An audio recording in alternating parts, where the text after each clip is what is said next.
Kapag may nangyaring hindi maganda kina Attorney Zuleika Lopez at VP Sara, maghahalo ang balat sa tinalupan. Ito ang naging diretsyang babala ng former Presidential Legal Counsel na si Attorney Salvador Panelo sa administrasyon ni Pangulong Bongbong Marcos sa tila patuloy nilang panggigipit at pangharas kina VP Sara. Sa kanyang live video, pinangalandakan ni Attorney Panelo na wag raw biru-biruin ng Marcos administration ang mga militar dahil baka raw hindi nito nalalaman, sagad na rin sa galit ang mga men in uniform dahil sa panggagago raw ng administrasyon. Bukod raw sa pagkat ng budget ng nasabing opisina ng Armed Forces of the Philippines na 10 billion pesos, patuloy raw tinatanggal ng Marcos administration ang mga general ng Armed Forces of the Philippines dahilan para hindi na matuwa ang mga men in uniform sa ginagawa ng gobyerno. Lalo pa raw ngayon na tila na nationwide coverage ang panggigipit nila kina VP Sara at Attorney Zuleika Lopez na wala naman raw ginawang iba kundi ang sumunod sa pagkakakontempt kahit illegal daw ito at maaari silang makasuhan. Hindi na nga raw sila pinapatulan ng Vice Presidente sa lahat ng tila pamimersonal ng mga ito. Ngunit sagad naman raw kung tutusin kung pati madadamay ang kanyang Chief of Staff na minsan ang naging kritikal ang kalagayan at hinarang pa ang ambulansyang sinasakyan. Babala ni Attorney Salvador Panelo, wag raw biru-biruin ng Marcos administration ang pangilan-ngilan ng mga taong nakikita na nila ngayon sa kalsada, araw man o gabi, at handang magwelga. Dahil ang mga ito raw ay nakikita ng mga militar at oras na sila'y sabay-sabay magdesisyon, pati ang mga kasundaluhan papalag na sa di umano'y kagaguhan raw ng pamahalaan. Panoorin ang naging matapang na pahayag ng former Palace Presidential Legal Counsel na si Attorney Salvador Panelo, kung saan binigyan ng babala si President Bongbong Marcos Jr. na oras na may mangyari kay Attorney Zuleika Lopez, lalo na kay Vice President Sara Duterte, higit pa raw sa galit ng taong bayan ang kanilang makikita. Huwag na raw antayin ng Pangulo na magkagulo pa ang mga tao at dumanak ng dugo dahil hindi raw niya mapipigilan kapag ang balat ay humalo na sa tinalupan. Pagre-reveal pa ni Attorney Panelo, militar, kapag nasagad na sa galit, anumang oras magwi-withdraw ng suporta sa pamahalaan. Panoorin ang full video. Kung bakit nyo itatransfer? Anong intention nyo? Your intention is to humiliate. Your intention is to embarrass. Your intention is to destroy this woman, lawyer. Wala nang iba. Napakawalang hiya ng ginawa ninyo sa babae. Mabuti hindi namatay. Kung namatay yun, nako, baka nagka-revolution dyan sa loob ng Kongreso. Pati yung mga empleyado nyo tinalupan kayo ng mga buhok. Ginawa kayo mga kalbo. So madaling sabi, kaya di ba from the very start tinatanong ako, anong magandang remedyo? Ang remedyo, punta ka sa Korte Suprema. Yung mga tinatawag na human rights lawyers, pumunta kayo sa Korte Suprema. Take the case, take the cudgels for this woman. And questioning nyo, yung power of contempt cannot be used at their pleasure. The Supreme Court has already said, you use this contempt power sparingly. Sparingly. Ano bang ibig sabihin sparingly? Hindi kayo pa dalos-dalos. Kailangan meron kayong basehang liga. There should be a legal basis for your citation of contempt. Because the moment you abuse it, that is a grave abuse of discretion. Yan. Yan. Kaya mali. Kaya pwede kayong paila ng kaso sa ginawa niyong illegal na pag-transfer sa kanya. Pati na pag-cite ng contempt na wala namang basihan. At paglabag sa karapatan ng tao, paglabag sa saligang batas. Kailangan makita nila yun. Kasi sa ngayon, sabi nga nung nakausap kong koronel, bakit di kayo umiinig? Busog ko kami. Bakit kayo busog? Kasi sa PRD, dinoble na lang sa natin, wala na kami reason. Nung lumaban kami ng EDSA Revolution, inaapi kami mga polis, kami mga sundalo, may problema. Kaya kami nag-revolusyon, sumama kami sa taong bayan ngayon. Medyo okay na kami. Hindi. Kailangan isipin nyo rin yung inyong mga anak. Sabi nga ni Presidente, hindi naman kayo kailangan magpu eh. Magsalita lang kayo. Magsalita lang kayo ng mag-issue kayo ng statement. Lagyan yung mga pangalan nyo. Maniwala kayong kukulong kayo na rin. Kung kayong lahat pipirma. Kayong lahat ang matataas. Maniwala kayo. Titino yan. Titino. Yung mga tiwaling opisyal. Kasi kung kayo mismo eh. Sasabihin na, sinusuportahan namin si Presidente Duterte at mahal namin to. Malaking gawa nito sa aming bansa. Sinusuportahan namin si Vice Presidente Sara.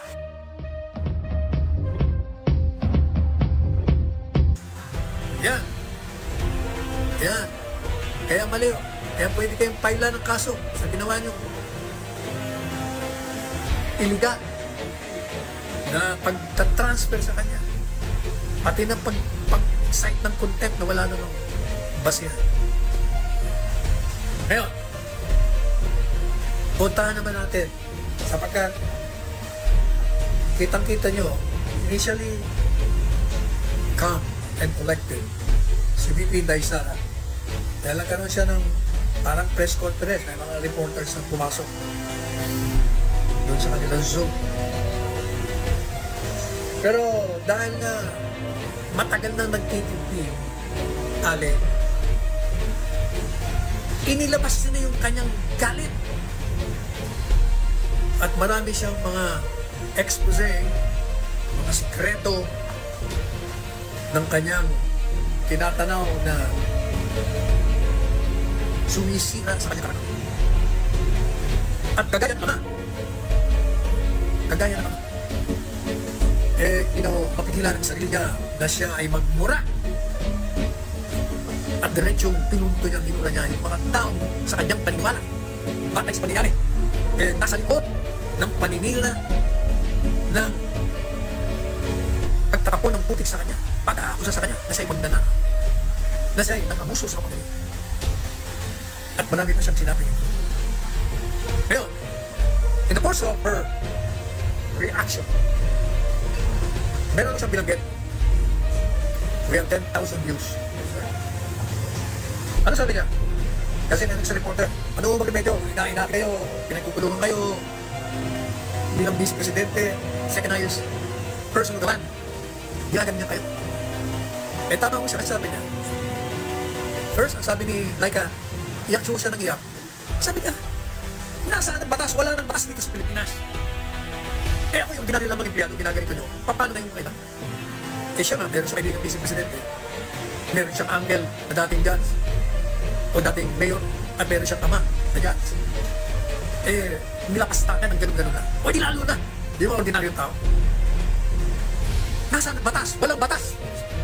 Isip na pipi. Sabi niya, Vice Presidente ng bansa, ginaganito nyo. Binabastos nyo. Tapos sasabihin niya kung spoiled brat. Eh kayo yun. Binabastos nyo ko, binabastos nyo kami. Kung ano yung pagbabastos sa amin, ibinabalik lang namin sa inyo. Hindi ba, natatandaan yung article ko.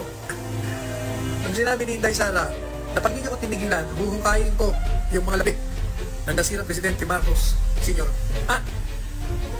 Nadali ko sa West Philippine Sea, kakalat ko doon.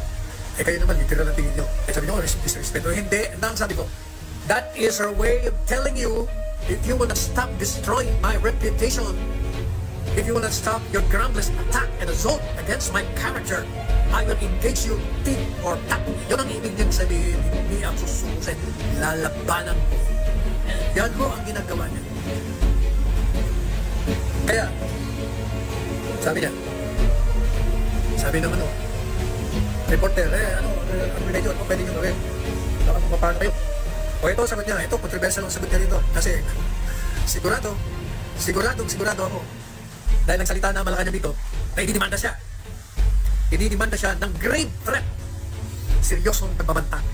Because under Article 282, the revised penal code, any person who threatens another with harm or injury to his person and property is liable for grave threat. O yan, sigurado yun ang ididimanda siya. At dahil malakas ang, siyempre, yung fiscal, most likely, ipapile na yun. At kung yung judge naman, takot din. Hindi naman lahat ng judge matatapang eh. Birang-bira yung matapang eh. Palaging takot sa kung sino nasa pagkariyan. Ikaw kundig. At siyempre, pag nakundig, ikaw kulong. Yeah, ako yan ang gagawin. Maniwala kayo.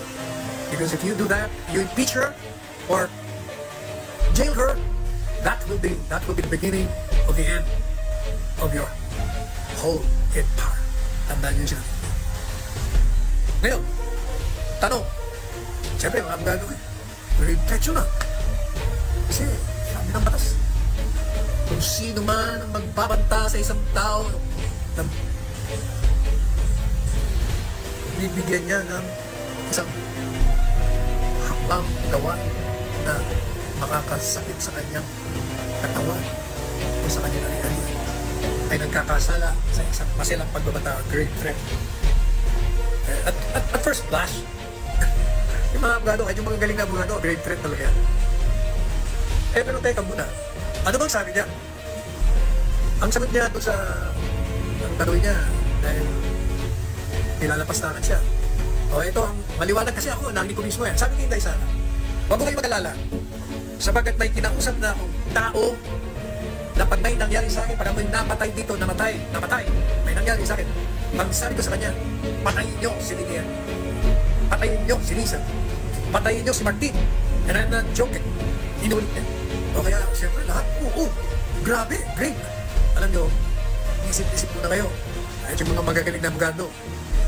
Tandaan niyo, yung statement niya, you should look at it in context. Ang sabi niya, kung mamatay ako, kung patayin ako, kung may mangyari sa akin, anong ibig sabihin? Ibig kong sabihin, meron siyang alam na siya'y papatayin. Meron siyang alam na may nagpaplang sa kanya. Dahil nga sa alakaran, marami niya akong paninira sa kanya, eh kulang na lang talagang parilin siya, patayin siya. Yun ang background. Yun ang basis ng salita niya. Sa madaling sabi, nung sinabi niya, pag ako'y pinatay, so tanong ko sa inyo, magkakaroon lang ng pagbabanta kung patay na siya. Yun ang bantang mangyayari na. Eh sa ngayon hindi pa. In other words, yung sinasabi ng Malacanang na that is an active threat. It's not an active threat. It is the opposite. It is inactive threat. Kung baga, yung tubig, hindi pa yelo. Pag nilagay mo sa freezer, alam magiging yelo, magiging buo. Plano pa lang yun. At hindi krimen ang isang plano. There must be an overt act. Kaya, relax kayo. Kayo kayong mga piskal. Pag pinahil sa inyo, gamitin nyo yung mga pinag-aralan nyo. Lalo-lalo na kung estudyante kayo. Sa college of law. Huwag kayong matakot. Rule against it. Yung mga judges kayo, naging estudyante kayo. Dismiss the case. Sapagkat walang crime na kinamit. Kinakita niya lang na kayong mga ipapapatay ko, kung ako napatay, eh kayo ang nagpapatay sa akin. Yun ang ibig mong sabihin. We have 12K. I have 12,000 pesos in my pocket, but I lost it. I lost it because I bought something. Anyway, ganyan. So, ganyan. So, ano masasabi ngayon natin sa nangyari? Sabi ko sa akin, kaibigan. What is happening in this country is against Inday Sara is an assault, a naked, brazen violation of the Constitution. Unconstitutional lahat ang ginagawa nila ni Laika, Inday Sara, at kay Presidente Duterte. Ay, hindi ko pa ako nakakausap si Presidente Duterte kasi nung tumawag sa akin ng social media, tulog na ako, tinawagan siya sa mga tulog. So, hindi ko pa alam kung anong nag-reaction. Anong reaction at saka pa. Siyempre, di ba? Ganon din ang ginawa nila.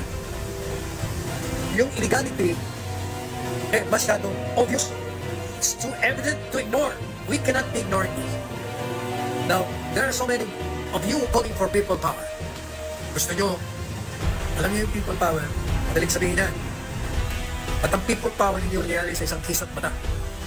Ang people power ng 1965 revolution, it took us many years. I remember, may yung people power, tama ba ako? 85. Sinimulan muna namin yung 1965 pa. 85, 86 ang revolution, 1986 ends revolution. 65 pa ho. Nung kami mga estudyante, aktivista, nagsimula na ho kami. Kasi sa aming pananaw, sa aking personal na pananaw, ang dating Pangulong Ferdinand Marcos Sr. was violating, through the military and the police, the rights, the human rights of the Philippines. Kaya nag-aktivista kami, di ba? Nandiyan yung kabataan mga bayan, nandiyan yung samahang demokratik kung SDK, nandiyan yung itinayo kung samahang radikal. 1965 ako nagsimula niyan. Ganun din ang grupo nila Milutaya. O meron yung 65, took us 21 years bago nabuo yung people power. Kaya hindi ganun kabilis, kadali. Kaya yung nasabihan. Kaya tama yung sinasabi ni Inday. Sabi niya, I appreciate you calling for going to the street. EDSA, pero naman ang isang kalsada. Labanan, alam niyo na kung saan. Hindi dyan. Pero, anong dapat natin gawin? Dapat natin gawin. Kahit na hindi people power, lumabas kayo.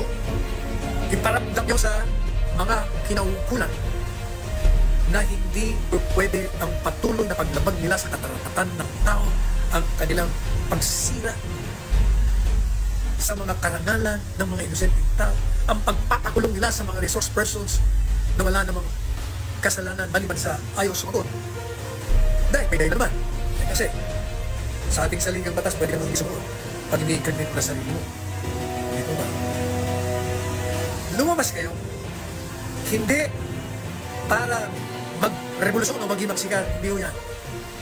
Kung hindi, pakita nyo sapagkat ang pangalan, kung sila ay masilang mag-aaral ng kasaysayan, they will learn from the lessons of the past. The lessons of history. If you're a serious student of history, you will know that people will rise in revolt the moment they see that their welfare has been forgotten. Tandaan nyo, the very foundation of a government, ang pinakabatayan ng isang gobyerno.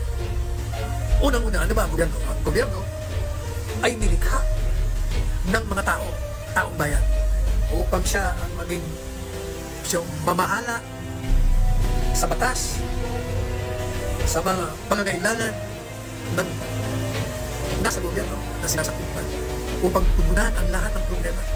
Kaya binigyan ng kapangyarihan ang mga inihalan at yung mga ninombrahan ng mga inihalan. Yan.